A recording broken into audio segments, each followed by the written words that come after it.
कभी रात में आसमान की तरफ देखा है और ये सोचा है कि वहां ऊपर उस अंधेरे में कितने कमाल के नज़ारे छिपे हुए हैं।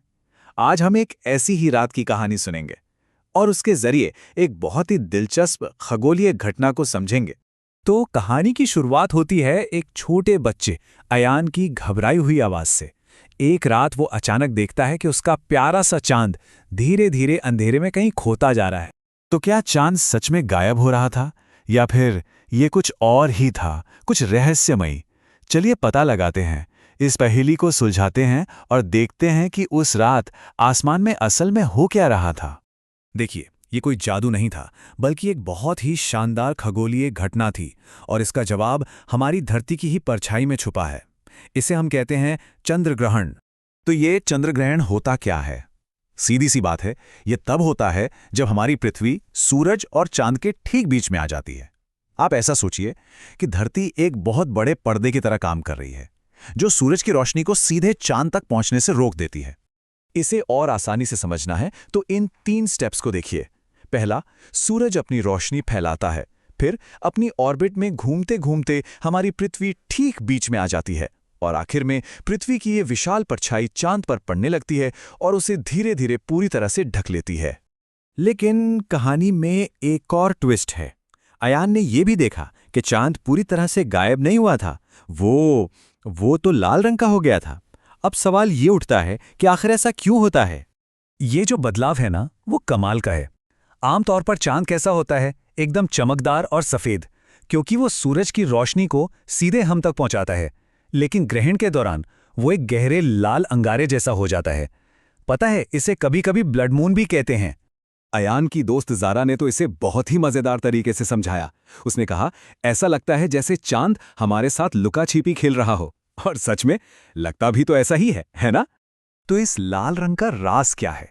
असल में जब सूरज की रोशनी पृथ्वी के किनारों से गुजरती है तो हमारा वायुमंडल, हमारा एटमॉस्फेयर उसे फिल्टर कर देता है। वो नीली रोशनी को तो बिखेर देता है, लेकिन लाल रोशनी को आगे जाने देता है और वही रोशनी चांद पर पड़ती है। मतलब एक तरह से हम उस वक्त पृथ्वी पर हो रहे सारे सूर्योदय और सूर्यास्त की रोशनी को एक साथ चांद की सतह पर देख रहे होते हैं। सच में कमाल की बात है ये।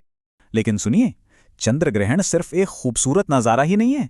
वैज्ञानिकों के लिए तो ये जानकारी का एक खजाना है, जो हमें हमारे ग्रह और इस पूरे ब्रह्मांड के बारे में बहुत कुछ सिखाता है। तो अयान की तरह ही हमारे मन में भी यह सवाल उठता है कि आखिर वैज्ञानिक और अंतरिक्ष यात्री इस घटना को इतना जरूरी क्यों मानते हैं? उन्हें इससे क्या सीखने को मिलता है? तो देखिए, वैज्ञानिक असल में सीखते क्या हैं? पहली बात तो ये कि ग्रहण एक तरह से खगोलीय घड़ी की तरह काम करते हैं, जिससे पृथ्वी की गति को बहुत ही सटीक तरीके से मापा जा सकता है। दूसरा, जब चांद की रोशनी हल्की पड़ जाती है तो वैज्ञानिकों को उसकी सतह की बनावट को करीब से देखने का एक बहुत ही रेयर मौका मिलता है। इससे बर्फ या खास खनिजों का पता चल सकता है। और सबसे दिलचस्प, चांद पर जो वो लाल रोशनी पड़ती है ना, वो हमारे एटमॉस्फेयर से होके गुजरती है। तो उस रोशनी का विश्लेषण करके हमें अपनी हवा की बनावट के बारे में भी पता चलता है। ये सारी बातें हमें समझने में मदद करती हैं कि ये ब्रह्मांड कैसे काम करता है। हर अच्छे शो की तरह इस खगोलीय शो का भी एक अंत होता है, एक शानदार ग्रैंड फिनाले। जैसे ही पृथ्वी अपनी यात्रा पर आगे बढ़ती है, उसकी परछाई धीरे धीरे चांद से हटने लगती है और फिर चांद की वही अपनी जानी पहचानी चमकदार चांदी जैसी रोशनी वापस लौट आती है, मानो पर्दा उठ गया हो और शो खत्म हो गया हो। अयान के लिए ये एक ऐसा अनुभव था जिसे वो कभी नहीं भूलेगा। उसने सिर्फ एक खगोलीय घटना नहीं देखी, बल्कि उसने ब्रह्मांड के जादू को खुद महसूस किया। ये हमें याद दिलाता है कि विज्ञान और आश्चर्य हमेशा साथ साथ चलते हैं।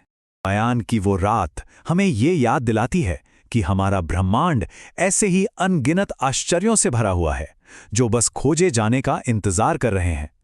तो अगली बार जब कोई रात के आसमान को देखे, तो सोचे कि अगला शानदार प्रदर्शन कौन सा होने वाला है।